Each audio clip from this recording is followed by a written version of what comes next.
scoláirigh cemar a háisiú 16 uair an sa scoláirigh.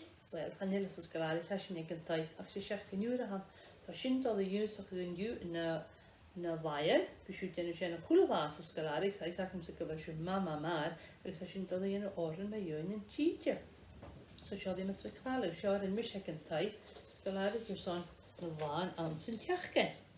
Tá sin le bháin na sapit, de luan, de máist, de céata, de stán, de háine, de sáthne. Is tí siú scoláirigh dé lá hán an dú, gur céine go dé lá hán an dú. Sé de luan a hán, nach é? Céad bháil leis an scóil, de luan, de máist, de céata, de stán, de háine, de sáthne, lá na sapit.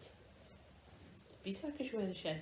Nes sé sin dul a chéad ar an tíide sa sin dul a dhéanú óran me dúin an tíide. Fu a síise bhí céad amach ar an luneach, fech cin tí seo lá acu. Cé scoláirigh?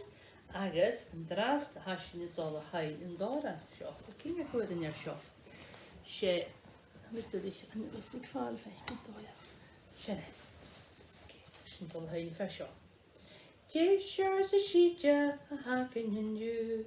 Dé seir sa síide a hacan an dú.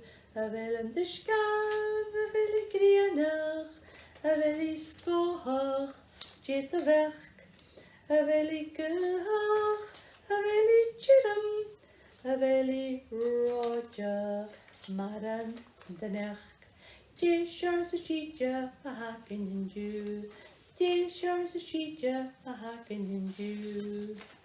Cé a cuair scoláirigh? Isú déanú freisin, haid hacam sa calí sa cuair. Isú gur dhéanú under a sile.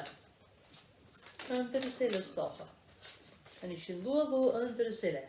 Dé seir sa síide a hacan an dú. Dé seir sa síide a hacan an dú. A bhfuil a discán, a bhfuil I gríanach, a bhfuil I scóthach, dé a bhech, a bhfuil I gúthach, a bhfuil I tíram, a bhfuil I ráide, mar an danach. Dé seir sa síide a hacan an dú. Céint a síise amach an luneach agus éonsú go scoláirigh agus bí síide agus lágan a marach chuideach sa síise na marach siú. Ok, siad scoláirigh, tá a leh.